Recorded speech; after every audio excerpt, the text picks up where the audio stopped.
Not happy. Yes, sir. I'm not happy with you, man. You now, That's the one who picked up the PCS and fell into court and they ended up dismissing it. right, you're on probation in our court. A motion to revoke has been filed because testing positive. Oh, she picked up a criminal case. You picked up a PCS. Failing to blow in your device, failing to participate in program. What you just witnessed was a judge telling someone to step into the jury box, not to serve as a juror, but because they're now at risk of having their probation revoked. That's the court's way of saying the warnings are over and the consequences are getting real. In courtroom language, it means no one is taking this situation lightly anymore. So for now, I'm gonna have to take you to see the jury box. Do you have a lawyer here today?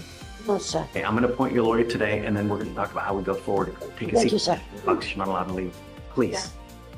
Your Honor, so the state has filed a motion to revoke community supervision on Ms. Gonzalez. I just spoke to Ms. Gonzalez about each of these, and so I'd like to be able to respond to them before the court if possible. Sure. Well, I would ask them to start with their motion though, actually.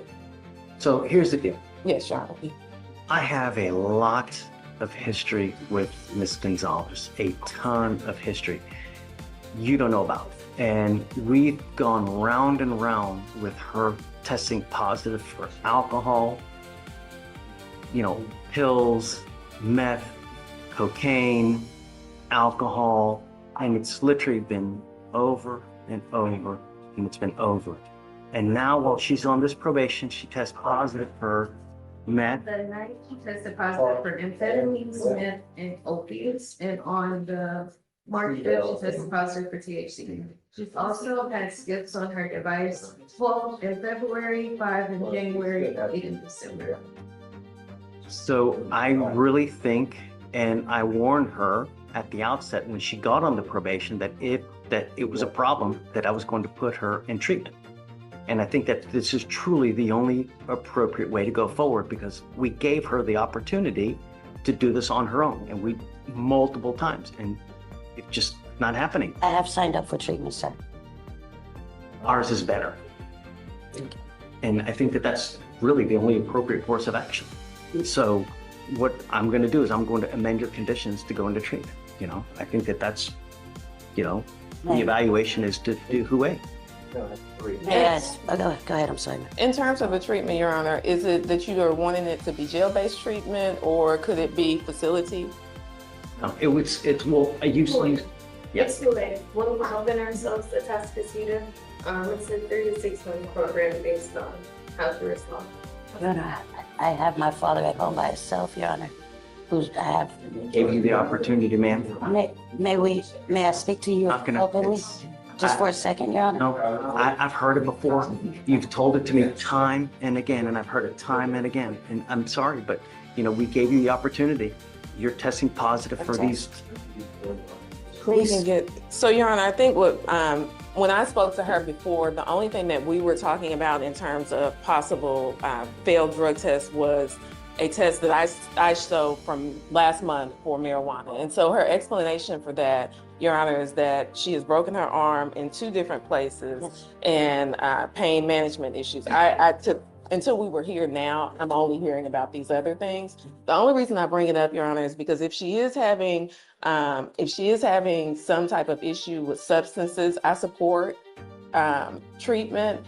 I just question whether the jail-based treatment is the only possible option. Like, could she go into custody and be transferred from there into a facility where she has to be inpatient for 120 days or however many days you're requiring? Does it just have to be who? I guess is what I'm asking.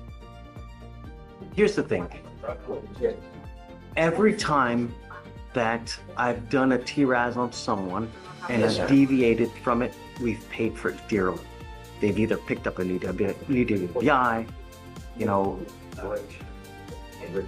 a felony, and I really take homage in the TRASs because I tell you, every time we deviate from it and I acquiesce to something that you guys want or defense wants, we pay for it dearly, and they end up in a worse position. And so that's why this has been an ongoing battle for 2 years. We've had an ongoing battle with Ms. Gonzalez for 2 years where it's been nonstop testing for this or testing for that. And I can show you the proof. I've got the proof. And now while she's on bond, she picks up a felony PCS.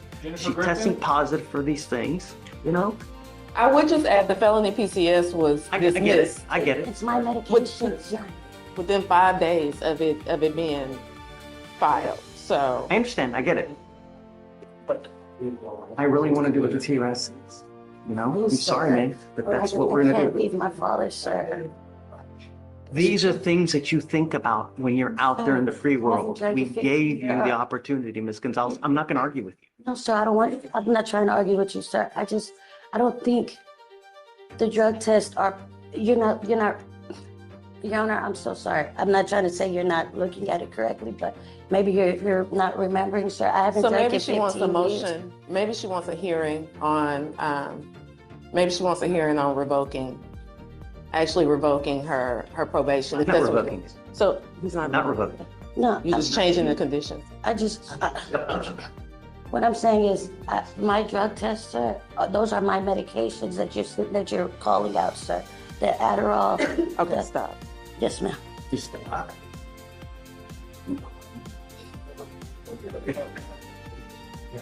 I'm sorry. Please, sir.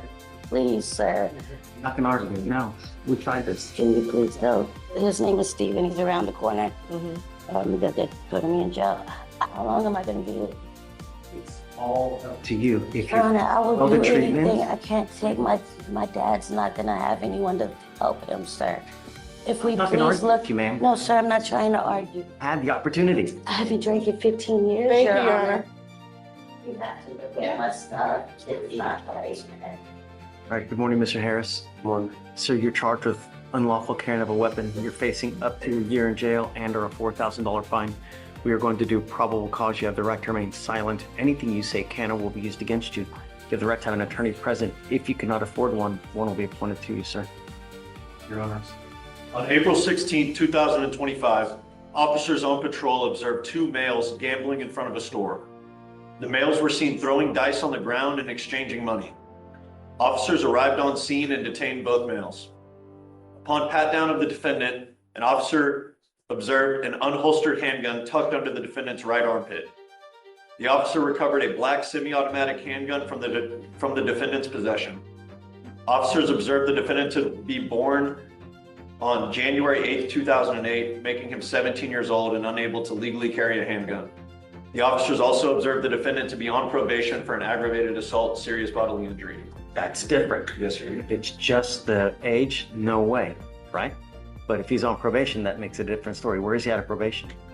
This was out of the 314. Deputy Miranda, does he smell like weed right now? I'm ordering you, Mr. Harris, as a condition of your bond, not to consume alcohol, illegal drugs, unprescribed controlled medication. You're what, 17? Yes, sir. I'm sending you now for a drug and alcohol test. I want to know what, if anything, is in your system. You're to go test and then you're to come right back. Do you understand? If I find that you have a weapon, I will revoke your bond, put you in jail. No more PR bonds. And let me tell you, those jails that you're in juvenile are a lot different than our jails.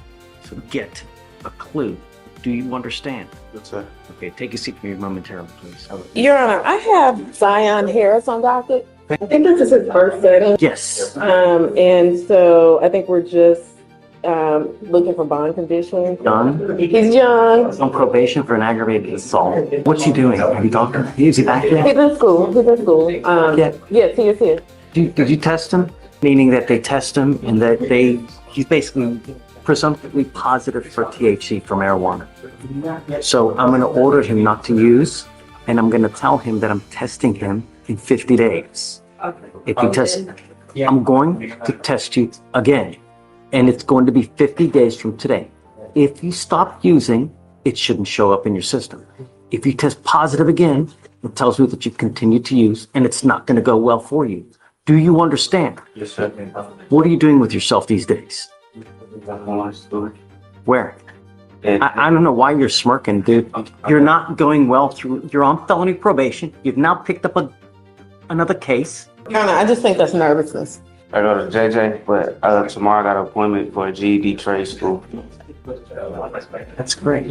At least you have to do something with your life. Let me tell you, this life really, really sucks if you don't have money. And I would say most of the problems, most of the fights, most of the people that are in custody, two reasons. One, no self-control. Number two, they ain't got no money, so they'll do anything for it. And that's why they end up in custody. It starts now, while you're 17 and 18, to get on things and not end up as another statistic. Do you understand? What time was it? Was it in the middle of the night? You're not to go back to this store, this place where you were hanging out with. I don't want you to go back there. Do you understand? As I'm looking at, I'm not seeing a stated time here for when the offense occurred. Okay. According to the defendant, This is what real courtroom rehabilitation can look like. The judge isn't simply handing down punishment, he's trying to guide a better future. Finishing a GED, enrolling in trade school, following a curfew, and staying away from negative influences are all part of the plan. Do you think this kind of guidance can truly change a teenager's path in life? I asked him the same thing. It was the afternoon. It was around 6 or 6:30. Okay. Here's what we're going to do. I'm bringing you back in 2 weeks, and I want you to show me proof that you're either enrolled in school full time, or that you're actually working. But the days of you just doing nothing all day, it's not going to work. Smoking weed all day, doing nothing, it's not going to work. Do you understand? I'm going to keep a close eye on you so we know that this system will not fail you. If you end up in custody, it's because of you and you alone. Is he here? Are you here with someone today? Your mom? Come on up.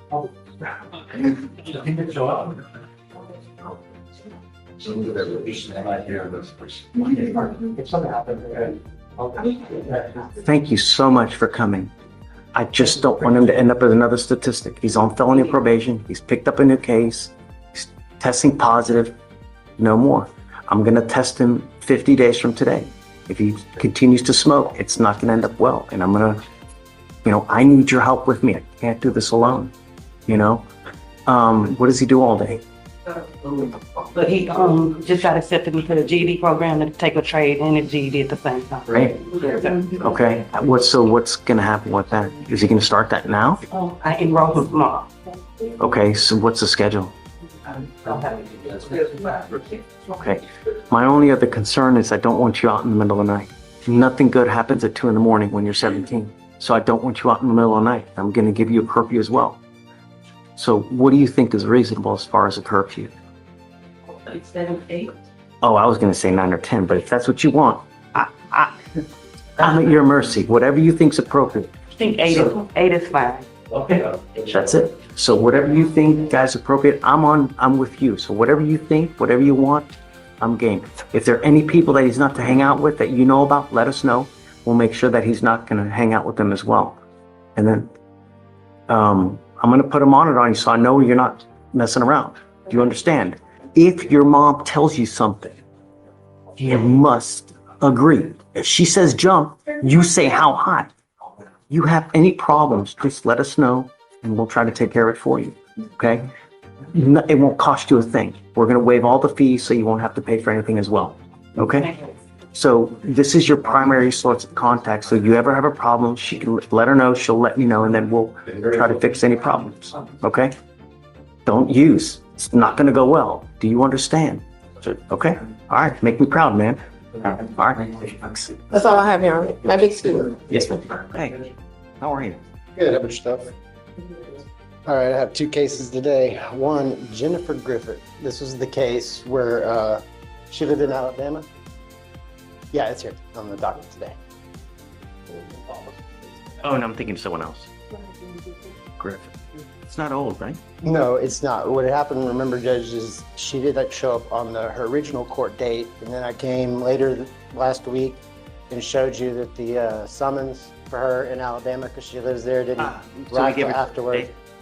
So yeah, so you said if she showed up today, everything would be okay. Okay, And so she is here. And so today's technically her arraignment. I'm bringing her up. Sure. So we have to do the arraignment. Yes. Good morning, Ms. Griffin. Good morning, Your Honor. Ma'am, you're charged with aggregate theft. You're facing up to a year in jail and or a $4,000 fine. We're going to do probable cause. You have the right to remain silent. Anything you say can or will be used against you. You have the right to have an attorney present. If you cannot afford one, one will be appointed to you. Thank you, Your Honor. Officers were dispatched to Academy, the store in Harris County, Texas. The loss prevention officer advised on February 21st, 2024, a white female motioned for the white male to select a shirt from the hanging rack. The male selects a shirt off the rack and places it in the shopping cart. The female selects 4 boxes of Pro V1 golf balls that cost $55 each and places them into the shopping cart and conceals them under their shirt. They walked out of camera view to a rear aisle where they concealed the 4 packages of golf balls inside of a black purse.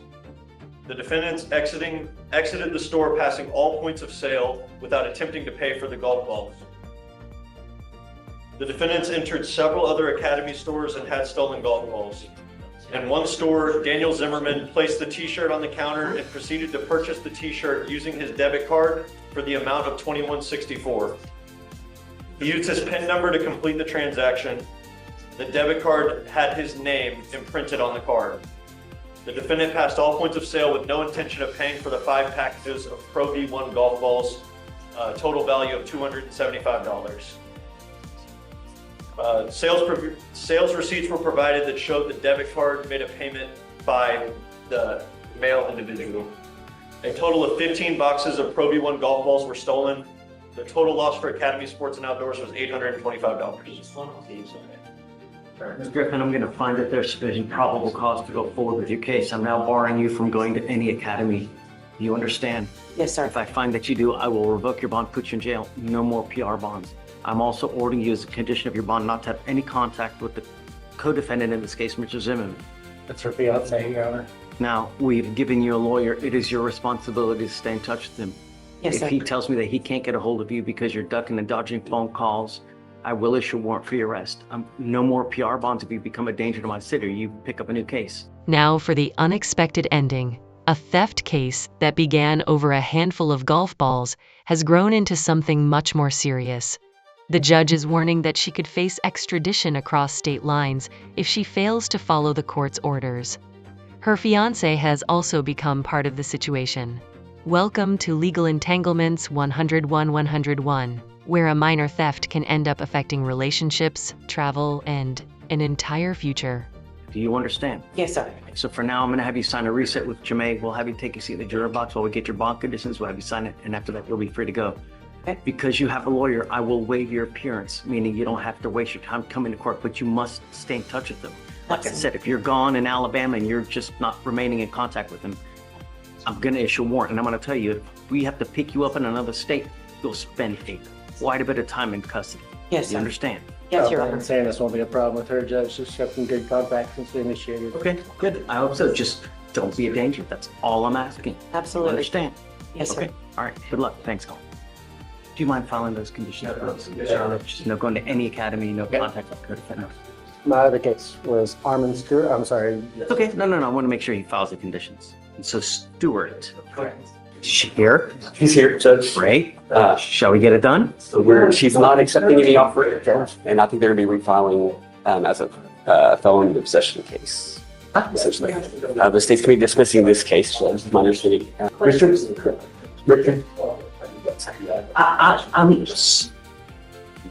So Can you bring her up? Can you bring her up? I'm so sick of playing this. This is just. I'm sending this for trial right now. I'm not taking anything. I'm tired of this game. If she ever shows up at 1 p.m., I'm going to hold her in contempt. How long can we get? When can we get this trial set? So Judge, I know you're going back and forth with this too. I looked at this. So What are you gonna do? I'm feeling grand jury today. I'm going to try to get the grand jury to call in. They have given you an offer in this case. By you rejecting it, he's telling you now he's gonna go to grand jury to have it indicted as a felony. And you're gonna be looking at a 3rd-degree felony. You realize this. You wanna set this thing for trial? Or what do you wanna do? I'm fine. That's fine. Hey, I'm going to get email grand jury today. you were set for trial this Tuesday and you showed up at 1 p.m. If you do that again, I'm going to have a contempt hearing and you'll be facing an additional 6 months in jail and a $500 fine. Do you understand me? When you were set for trial, you were to appear here at 8:30 in the morning, not 10:02, not 11:51, not 2, 8:30 in your seat. Do you understand? So, how long, what's the soonest trial setting we can do? In the event that you don't get it indicted, because I'd ask for 30 days just so we can get all this things out. And all that. I mean, actually, it should have been done already, but I would love to just, I don't want to put either Cole or John in spot. okay, so this will be set for trial May 20th. I'm sending you now for a drug. Did we send it for a drug test yet? I believe you did on Tuesday, Judge. Sent her on Monday, I believe, and she was for something positive for THC and coke. Okay, I'm revoking your bond. You're going to custody right now. She goes with you. Unacceptable. And now we set it for trial May 20th. Give everybody a call. 5001.